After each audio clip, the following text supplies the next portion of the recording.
Good job, everybody. Hey. Welcome to my very first podcast. The brand spanking new, the shiny new toy, the Pest Control Internet Marketing Podcast. I'm your host, Andy Patel, CEO of K3 Marketing. We are a Google Premier partner. We've been perfecting the art of pest control internet marketing since 2005. First and foremost, I want to welcome you guys. Thank you so much for joining wherever you're listening from, wherever you're watching from, wherever in the world you're visiting from. Thank you. I genuinely appreciate it. I hope you get a lot out of this podcast. Before I continue, I want to talk about the strategic plan for this podcast. I plan on running this podcast monthly, and I also plan on talking about specific internet marketing strategies that can work for you to help your bottom line to get you more business to increase your ROI. We're going to be getting our hands dirty. We're going to be building campaigns. We're going to be looking at search terms. We're going to be doing some really, really fun stuff. So stay tuned. Definitely subscribe if this is something you're interested in. All right. But today, it's the end of the year. Everyone's kind of cuddling up, getting cozy. I have a real treat for you guys today. We're not going to get too much into the nitty-gritty of Google and numbers and computers, but I have the owner of Peachtree Pest Control here. Peachtree Pest Control is a successful pest control company located right here in my hometown of Atlanta. Honestly, he's the reason I got into this whole thing. So eternally grateful for you. Thank you. Let's start our conversation with the man, the legend, the one and only, my good friend, Corey Arnold. Corey, say hi. Hi, Andy. Well, thank you for having me in here today. It's been my pleasure to work with you over all these years, and I'm delighted to speak to my experiences with internet marketing and our growth together in the process. Thank you very much, Corey. Thanks for coming. Indeed. So let's start off. First, I want you to just tell the world about Corey Arnold and Peachtree Pest Control. Okay. I'm a second-generation owner in the pest control industry. My father founded our business back in 1976. So I've spent my entire life in the pest control industry. It's been an interesting ride. There's been tremendous changes over the years, and we'll speak to some of that as it relates to internet advertising here in just a few, I'm sure. Personally, happily married, have 2 little girls.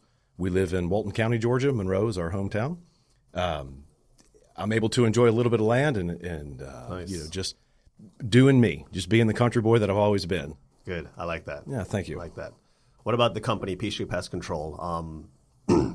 How are you enjoying running that? Any challenges or anything that you face there? Obviously, as a business owner, we all face a lot of challenges. Peachtree Pest Control is like a lot of home service industry companies. We have certainly our fair share of obstacles. Marketing is a big one.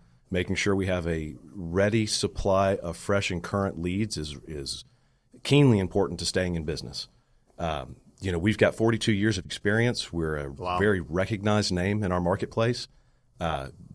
But even though people know who we are, it's still important to be in the right places at the right time, which is why our affiliation and what we've done together over the years has been so critically important to our ongoing success. Okay. Let's talk marketing as a whole, not just internet marketing, but as marketing as a whole. What sort of challenges do you face as a pest control company? Wow. I know the business owners out there listening to this are thinking to themselves of the dozens of challenges that I know we all face. Hiring and firing is always a big one, finding and retaining top talent. We've done well in that regard. I'm quite proud of the teams that we've amassed. Controlling your liabilities, trying to control your costs, understanding the inflow and the outflow. It's a balance, really. It's like keeping a stack of marbles balanced on the tip of your finger all the time. Interesting. I've got a good friend of mine who's in the home service industry as well, and he said it's like pushing a boulder uphill. For the business owners out there listening, I'm sure everybody's laughing because, well, we all face a lot of the same challenges. But it's helpful to have qualified, intelligent, and focused counselors like yourself to assist in a lot of those areas. So I'm sure we'll talk more here shortly about the marketing side of things. Okay. So we've had a long relationship, many years together. Indeed. Try to go back towards when we initially met, I want to say 2011 perhaps, about some of your marketing goals then and, some of the strategies that you were using before hiring any sort of agency or any sort of marketing help. As we came into 2010 and beyond, I think a lot of business owners just needed an education, and I certainly did. What I mean by that is the things that worked in the marketing realm in the years past were no longer effective. I remember back in just after the 2000s, we were still in phone books. We were spending tens of thousands of dollars a month in phone books. And there was a time where that worked. In fact, it was one of the only ways to reach your customers. That obviously began to change some time ago. So I, like a lot of business owners, was in a position where I recognized it was a changing landscape. I knew I needed to educate myself as to what to do next, but really didn't know where to begin. I needed someone to help me, to take me by the hand that I could build a relationship with, build trust in. So when we met, which was, as you recall, a referral from another business owner who I still keep with quite well, he said, I got a guy. He's a great guy. You need to talk to him. So we met, and I think I spent the next number of months just picking your brain, just trying to understand the vocabulary, what was needed, what was just extra noise. And if I've never said it before, man, I very much appreciate you taking the time to explain all those things. Sure. No, I appreciate you as well. Couple of side notes on regards to that. I remember when we first met and we were going to sign up and work together, one of your main concerns, or your main requirements, I should say, was you have to be here every month. You got to come see me. Yeah. Yeah. And I think that's really helped. I think that's gone a long way. It's good call on your part. Well, you've equipped me to know what questions to ask. I jokingly tell folks, you don't know what you don't know until you don't know. Unpacking that is basically if you're unaware of where you even are, how do you know where to go next? Right. So I needed a roadmap, and that's what our sit-downs and our discussions allowed me to develop. Sure. And from that, we've grown into all sorts of interesting endeavors with internet marketing. Candidly, the things that worked when we began are no longer, although they're still done, they're not as relevant as they once were. Right. As you know, and as the listeners know, Google changes the game on a regular basis. So they keep moving the goalpost, and we keep trying to figure that out as we go along. Right. You mentioned the Yellow Book. I don't know if you recall the story. I'd love for you to say it or tell the listeners. When you accidentally canceled the yellow pages. Do you remember that? And realized that it didn't matter at all? Yeah. Yeah. Yeah. It's one of those things that it happened, and you look back and you go, boy, I sure am glad that took place. Because like a lot of business owners, there's fear. You can't unplug a lead source. You need those leads. You need a new customer base coming in the door on a regular basis. And to let go of what had worked so well for so long was tough. I was also in a period of time where I was taking over the business leadership from my father, the founder of our company. He was a classic-minded kind of guy. You might even call him old school. He was very fond of the phone books, and it took a lot of discussions and encouragement for me to encourage him to step away from that. Right. And when that event occurred, it was the final nail in the coffin, you might say. Right. Phone books were no more. Yeah, that is true. That is true. What is your view today, at the end of 2019, about SEO, search engine optimization, just so the listeners are aware that's not the paid ads or the local ads, it's the organic listings? Well, this is where Google continues to move the goalpost. So let's go back in time a little bit. I would say 3 to 5 years ago, SEO was the number one thing that we were focused on. We spent an inordinate amount of time defining and refining our websites, keyword phrases, how things were structured so that we were properly optimized. We wanted to be, for our keywords, number one in our regional area. To your credit, we accomplished that. Google makes changes and forces the organic placements farther and farther and farther down on the first page. We're so far down now that it's almost impractical. Now, my perspective on SEO is you need to continue to do it. It is important, but it's a smaller part of a greater whole. Right. So we'll continue to focus on it as long as it remains relevant, and with your leadership, we'll know what that looks like. But it's not primary any longer, in my opinion. Sure. Well, that's interesting that as a business owner, you understand or experience that. I believe that, I come across a lot of business owners, and they're like, "Hey, I'm number one on Google organically." I'm like, and you're on the third page. Yeah, congratulations. You're two pages down. That's right. Yeah. But a lot of people do, especially business owners, skip that whole paid area. I certainly do. Yeah, because they understand how it works. Now, majority of the world, I don't think knows how it works. No, because they don't have that education that we spoke on earlier. Sure. They have no idea, in most cases, what they're clicking on. They're looking for something relevant. They didn't realize that a company paid a lot of money to be relevant. Right, exactly. So I think organic still plays a big role here. Sure. But it definitely has been pushed down more and more in your industry. Well, and I think in almost every home service industry, and Google's no fool. They've done this on purpose. Right. It's a pay-to-play program. I didn't make the rules, obviously. You didn't make the rules. But we're doing our best to keep up with, well, first off, finding out what the rules are, developing a program to maximize our exposure given those new rules. Okay. Let's switch topics to Google Ads, Okay. which is the number one revenue stream for Google Right. by far. What is the biggest misconception about running Google Ads for business owners like yourselves? And what would you say to a pest control company owner who's considering running Google Ads? Gosh, you asked a lot right there. I would say to just about any business owner in the home service industry, whether you're pest control, you're a roofer, you're a plumber, you pick it. It's necessary. If you're not on Google, if you're not doing paid ads, you've missed an opportunity. You're not as relevant as your competition is. Candidly, I think almost every listener right now to this podcast recognizes that. If I'm going to make an assumption, it's not that they don't recognize the validity of it. They're wondering who should they do it with. Sure.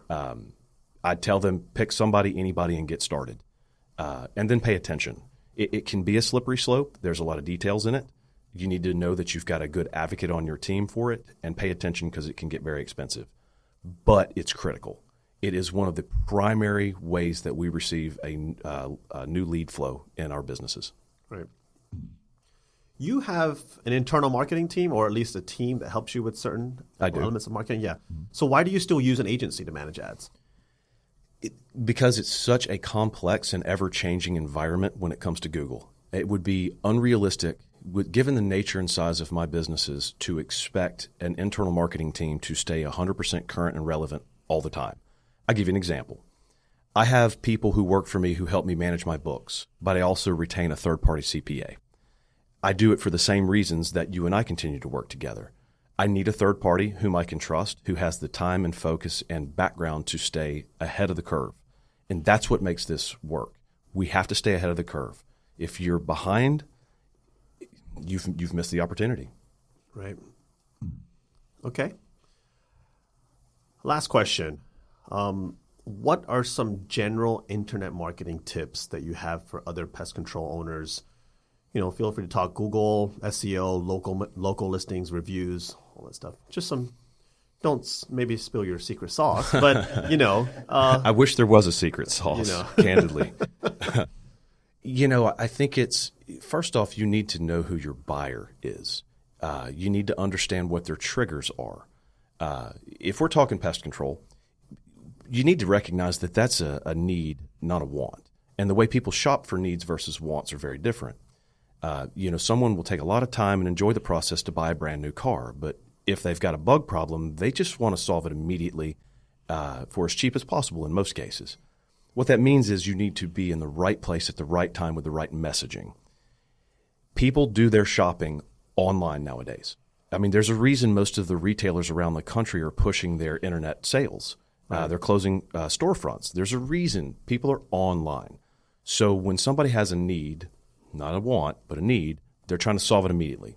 So I want some level of brand recognition, but what I really want is for them to go online, click the keyword phrase that's most likely the one that we're optimizing for based on Google Analytics, and I want to be there.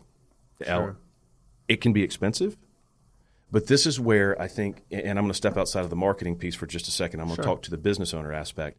You need to make sure that you've got all of your systems and processes in place so when you get that call, you can schedule the appointment, you can make that call into a customer. That's where the rubber meets the road. Any effective business owner is going to know their ROI, their return on investment. That can't always be laid at the feet of your internet marketing specialist. It's our job as business owners to turn that lead that you helped me create for a certain figure into a customer. Right. That part matters. Pay attention to how your business is operating. It's interesting that you mentioned that because you can actually build your internet marketing strategy in certain ways. For example, if you're targeting certain demographics, Right. certain age range, certain types of people, Yep. then your sales cycle or your sales team also need to be on the same page as well.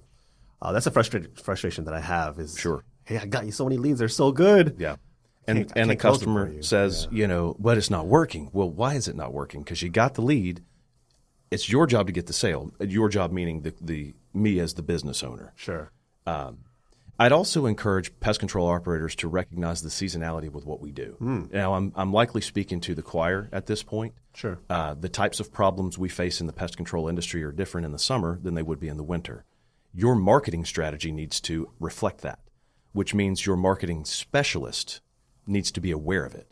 Right. So don't forget to communicate those pieces, what your business looks like, to the people who are helping you advertise. Good. Yeah, that's great information. Something that a lot of people forget to look at. Yeah, they just set it and forget it, and it's not the case here. At least quarterly, some major changes have to be made. I would agree with that. Well, that's pretty much it, to be honest with you. However, our listeners, I don't know who they are, to be honest with you. They could be mom and pop shops. They could be companies larger than yours. I hope so. Do you have any last minute advice, anything that you can share that would benefit them? Other than what we've already discussed, not a lot. This isn't going away. Google is here likely forever. We will continue to pay attention to, as every business owner will, the changing landscape for internet marketing. The rules that apply today won't be the same ones that apply tomorrow. So it's important that you have a specialist on your side. Now, whether that turns out to be you, Andy, or someone else, to the business owners out there, find somebody that you can trust. Find somebody who will speak to you and educate you and take the time to help you. It's been my sincere privilege to work with you because you have reflected that repeatedly over the years. And candidly, my man, I'm very thankful. Thank you. Indeed. All right. Well, I appreciate you. Thanks. Thank you so much for coming on. Sure, Andy. Yeah. Well, folks, that's it for today. Tune in next month. We'll be digging into some specific strategies on helping your pest control company get more leads through internet marketing. Again, I'm Andy Patel, and I'll see you next time.